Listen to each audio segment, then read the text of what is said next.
Yeah. I think that they think they got it till they don't. Mm. You think you're good until you're not. Hmm. I think that pride has a way of sneaking up on all of us. Nice, isn't it? So, having moved here from California, I was an In-N-Out guy. I still love In-N-Out. Hardly ever go there because there's only one here in our area. Over here, it's There's like two. 6 in Houston. Oh, okay. All right. There are a few things in life that are sure and promising. That's right. Failure. So we literally wrote down a title: Celebrity Failures. Yeah. Preachers, movie stars, and musicians. Yeah.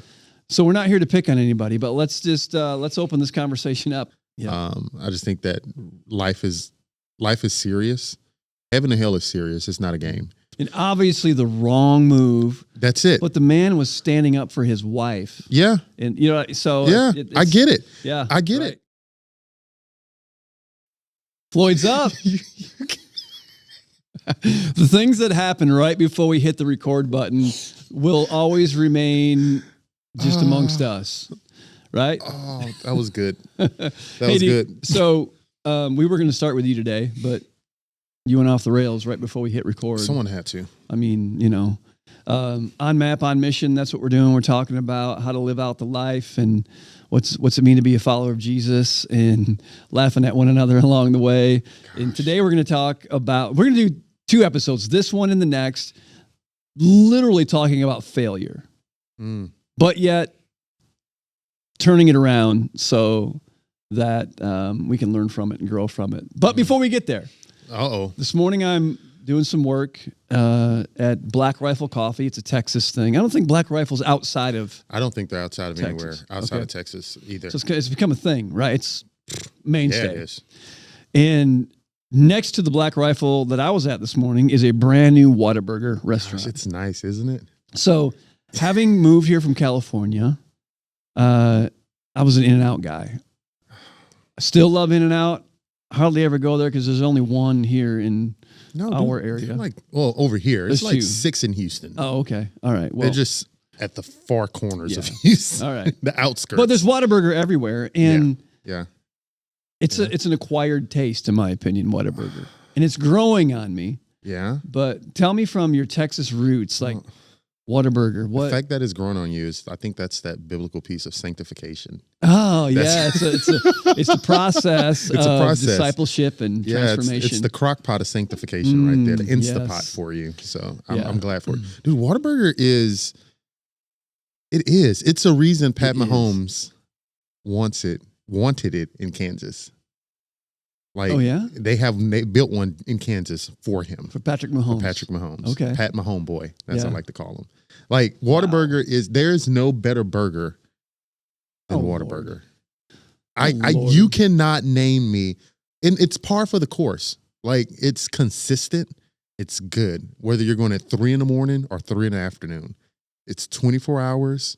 You can get breakfast as early as 11 p.m. You just gave it away. It's a 3 a.m. hamburger, 24 hours a day. You've never been working sermon prep and it's like, man, this would be really good with a bacon cheeseburger. Like, you have the Bible, and you're like, I just need some nourishment, Lord. Yeah, In-N-Out. Chick-fil-A is closed. Chick-fil-A's closed. In-N-Out's closed. You can't get your carnivore, whatever they call them, animal style. Now, I will say this before we get into the real conversation: is it the taquito? The taquitos. Taquito. You said that with such a nice accent. Taquito. I like that. Taquito.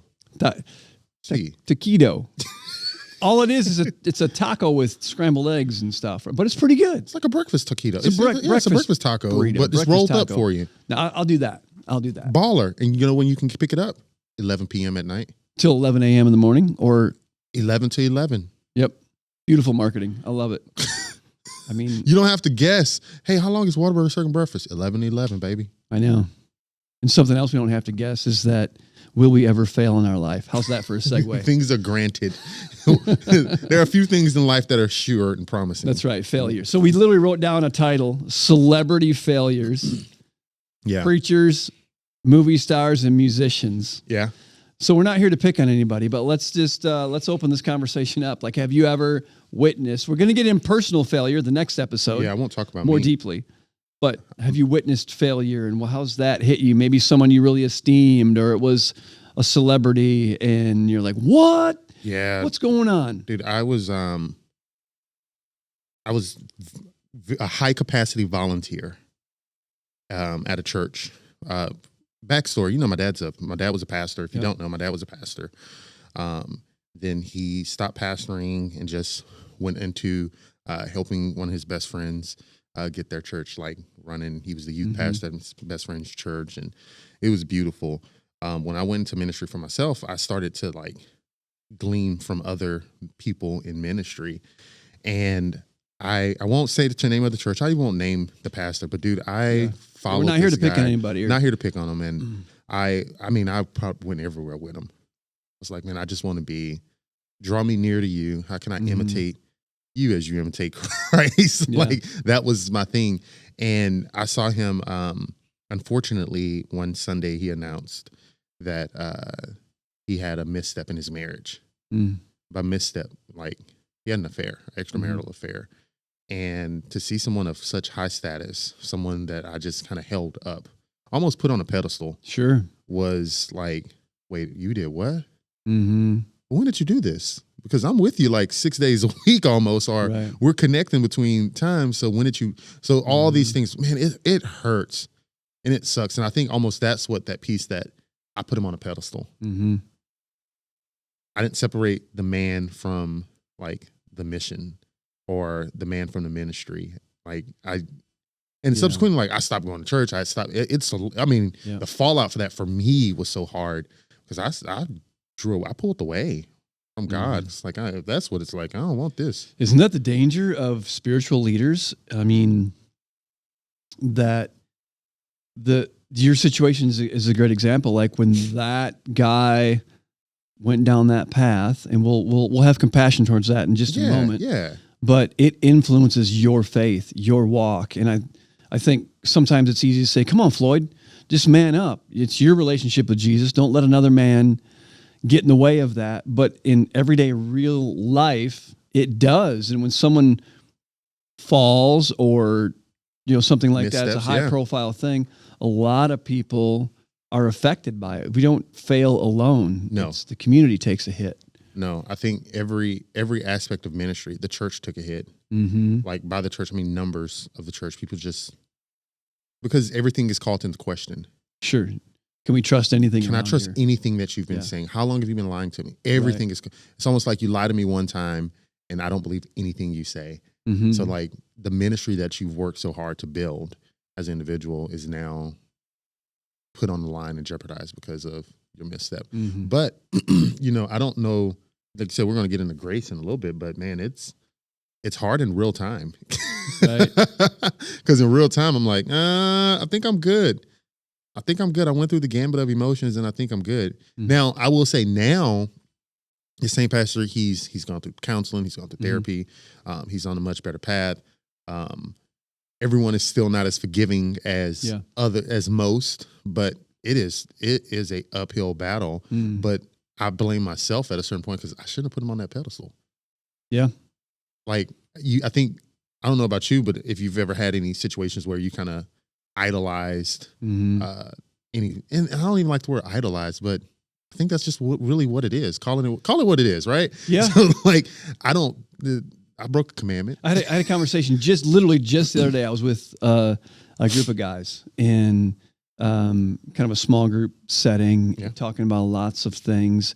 And I threw out this thought of, do you remember, and this is going to age me a little bit. I said, do you remember back in the day before social media when people who you esteemed and highly respected, maybe they were spiritual leaders, preachers, pastors, even musicians, rock stars, movie stars, there was always this mystery to who they really were in private. Yeah. And all you saw was this public persona of them. So it just kept elevating them in my mind. Yeah. And now it's not so much because people's lives are on display every single day, it seems like, on social media, in places like TMZ and all these. So it's like there's just so much more of the reality of who they are. So I don't esteem them so quickly or so highly now. It was just back then there wasn't anything else but the magazine article, the news article, the movie, the song,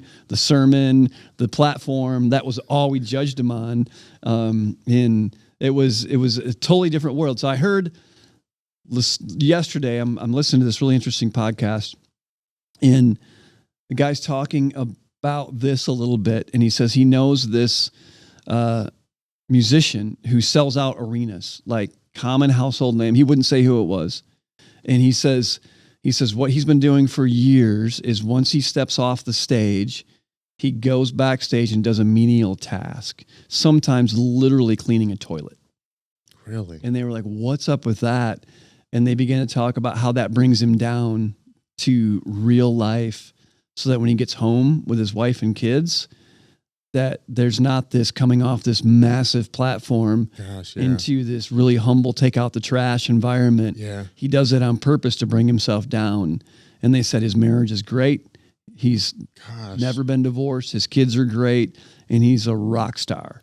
That's amazing. In our world. And it just makes me think about, for those people who fall, I wonder if we get to a place, I say we just as in all of us, we get to a place where we really believe who we are is who we are on the platform. Yeah. And we begin to ignore the shadows in our heart and our life. And it starts to create, so here's the question. I'll stop rambling. Yeah, no. Do you think that person you talked about, any preacher, spiritual leader, even non-spiritual leader, rock star, movie star, do you think they go from being really strong and well to falling into immorality like that? Or do you think it's a process, and what's that? What might that look like? I think it's a slippery slope. Yeah. I think that they think they got it till they don't. Mm. You think you're good until you're not. Mm-hmm. I think that pride has a way of sneaking up on all of us. Sure. And I think a lot of times the pride comes up, right? So they don't wake up overnight and become this. It goes when you don't have people around you to check you. Yeah. Like friendships, the refining friendships that are necessary of leadership. There has to be some sort of checks and balances. Like, I think a lot of times, a lot of these celebrity fails, a big friend fails, you're not surrounded with people who you can look at and say, tell me 3 things that I do not want to hear. Mm-hmm. Out of fear that they don't want to lose where they are. Right. They don't want to not be in the room that they're in. They don't not be at the table that you're sitting with. So we've got to invite that in. Yeah. Right? Because if someone respects you, Floyd, and looks up to you, there's a lot of things that you do in life that I think earns the respect that some people would look up to you. But so because of that, they're probably not going to approach you with that kind of question. You're going to have to invite that from someone that you trust. It takes a conscious effort of humbling yourself and saying, like, man, I don't have it all together. But putting those things in place, it falls short. I had I work for this organization, and one of the gentlemen, and you can Google it. I'm not going to name drop, but like you can Google it. The guy was, he drank. He drunk like a fish out of water. Like he just consumed. Like a fish out of water? Anyway. Fish in water, fish out of, I don't know. What's the I've heard a lot of fish metaphors lately, but we'll digress. Whatever.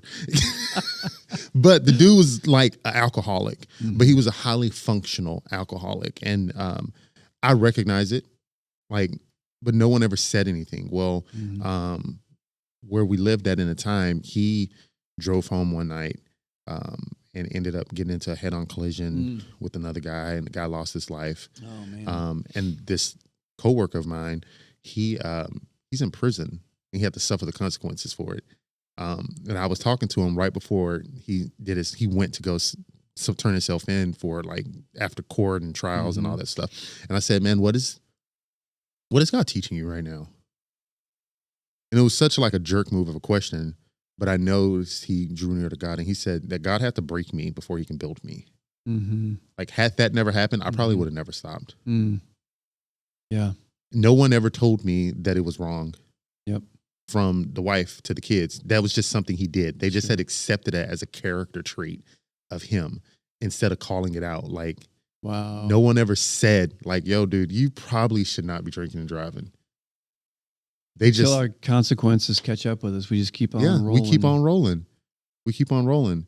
But that's that pride piece. Because he's like, man, I do it all the time, so I didn't think nothing of it. I'm going home. Yeah. That pride just snuck in there. And then next thing you know, you're good until you're not. It was a slippery slope for him. But praise God, he is where he is now because he's able to draw in a relationship. But not to say we're not just as susceptible as anyone, because we all are. You know, we as Christians we'll often say we're all equal at the foot of the cross. Yeah. I think that we're all equal at the gate of temptation as well. Yeah. You know, I mean, like we're all human. I like that. Put that on the shirt. I want to read something.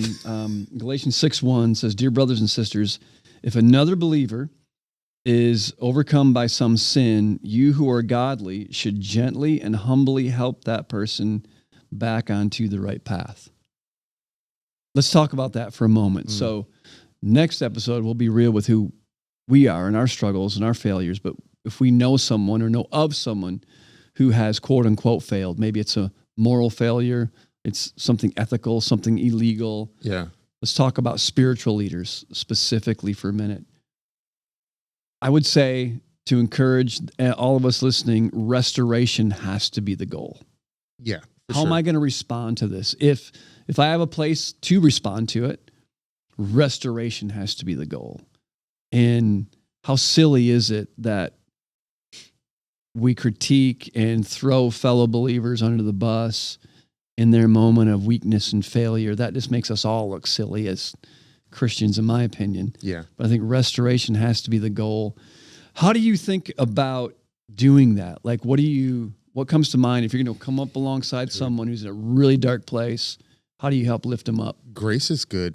I think I want to say it was either Jackie Hill Perry, JHP, or Tim Ross on one of these podcasts I was listening to, and they said grace is good when it's post 150 years. Like, people love handling grace when a situation is so far in the past, but real-time grace is one of those things that's hard to extend. I think acknowledging that off front is like, dude, I don't know if I'm gonna get past this, but I'm gonna try. But then re-engaging from it is the thing. But then too, I argue that when you have a celebrity status, when you have and that could be in a small circle, a big circle. When you are a public figure, when you are in a position of power or influence over, whether it's a classroom teacher, you have influence over little ones, or you're a pastor of a church and you have influence over hundreds of thousands, or maybe you're the manager at your job and you have influence over that shift. I think, and I firmly believe, that there is a level of accountability that comes with that. The heavy is the head, you know, that saying that heavy is the head that wears the crown. There should be a piece of accountability there, but in that accountability, you also meet it with, you catch more bees with honey. Like, how repulsive of it is someone to walk up to you and say, "Man, your breath stank." Yeah. Like, it's kicking. Straight Jackie Chan. I opposed to saying like, "Hey, Scott, man, everything going all right? Look, you got a chance to go brush your teeth real quick?" Like, what are you saying? You had a rough day? I'm just saying, smell like you ate some onions, player. But I could have, I could have handled it publicly and said it nice and loud in front of a lot of people. Or I come along. I think that's what the verse says. Let's come alongside of them. The relational, the physical. I didn't even catch it just now. The physicality of coming alongside of someone is that you have to be close in proximity. Yep. So if we're not walking together in proximity, then how dare you point out the plank in my eye? Yeah. But what does that look like? I just in those opportunities that I've had to be that person to come alongside, I have found that the most helpful, maybe even the most medicinal thing is just inviting that person to do some life together. Yeah. And not even ask them, why'd you do it? Just let them know you love them, and just give them a space to open up and let them start talking about it. Let them start, looking for some input, but it's more like let's sit around the campfire. Yeah. Literally. Most like sounds like self reflection as opposed to me pointing it out. You've made a mistake. Yeah. A lot of people know you've made a mistake. You know, I know, but our relationship is based on so much more. Let's get together. Let's do some life together. And let me just love on you. And you got a safe space. And I remember one time when I had a pastor who had an affair, and it was found out, and going through that whole process, and it was ugly. I was like, come on up, stay at our house for a few days and just hang out. And we just hung out and did life together. And he didn't need me to be another person who was telling him where he went wrong, X-ray everything. Yeah. He knew it. He just needed to know that someone cares about him and someone empathizes with him. Yeah. You know, so compassion is a piece of how we can come alongside somebody. Compassion, proximity. Mm-hmm. I would argue humor. Yeah. You got to laugh about it sometimes. Yeah. I just think that life is serious. Heaven and hell is serious. It's not a game. But it's something about just having a cheerful heart with it and laughing through the pain that helps it a little bit more meaningful. Sure. It helps you digest it just a little bit more. Mm-hmm. Makes it easily palatable. Dude, when you think of a lot of celebrities or pastors or people who fall short, one of the things, I don't know if you've ever heard of the iceberg theory. Mm-hmm. It's like 10%, 90%. Yeah. Thing. Like what sunk the if you don't know what sunk the Titanic, it wasn't the 10% that they could see above the water. It was the 90%. And like, when you think a celebrity fails, like one of the biggest ones I could just think of, can we say it? No, I'm here. So like one of the biggest ones I think of, like the Will Smith situation. Everyone knows that it happened. Like you can't, for some reason, that is, you type in his name, that's the first thing that comes on any search algorithm, right? And it sucks because he's done some great things outside of the heat. And I hate that he's defined his legacy and his life at this point is defined by his shortcomings in that moment, like 5 minutes of. And obviously the wrong move. That's it. But the man was standing up for his wife. Yeah. And, you know, so. Yeah, I get it. Yeah. I get it. I'm 110% because I don't play by mine. Yep. Because I'm dangerous about mine. I get it. But like his whole legacy has been defined at this point because of that moment. And he's almost like an uphill battle to dig himself out of that. But it's that if you look at the 90 and the 10 was the behavior. What's the real root of the 90? Mm-hmm. What did we not see when the cameras weren't rolling is that like jokes have been slung that way the whole night, right? Like people have been plugging and jabbing at him the whole night. And he's already dealing, not knowing what life is like at home on the drive there. Like all these different factors that combine that just makes this massive iceberg in your life. And then you have these celebrities and they just fall short. Dude, honestly, I relate to it, and that's the next episode, right? Like I relate to it so much, but like, how can you not have compassion and grace? Yeah. Now the accountability, it's still there. My nana used to say, if you rob a bank today and you clean it out, I mean, you get away. They have no idea who robbed this bank, and you go home and you start feeling bad about it, and you go back tomorrow, no mask, no gun. Every penny that you stole, you take back to the bank and say, hey, I'm sorry. I didn't mean to. I don't know what I was thinking. I just did it. Do you really think that there are not going to be any consequences for those actions? You're still going to have consequences for you. Now, it does matter that you took it back because that's where grace can come in. And that's where you can go to court, you plead your case, and they can show compassion towards it. Yep. But there's still an accountability piece that what you did, acknowledging what you did was still wrong. You should not have robbed a bank. So, right. Let's talk about that for a minute. We'll wrap this one up.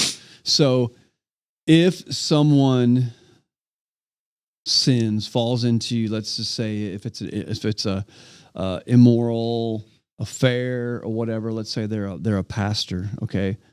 Restoration is always the goal. Grace and compassion is, in my opinion, a necessary response, because how dare I judge them on a different level than I judge myself? Yeah. At the same time, Scripture does say that an overseer should be above reproach. Yeah.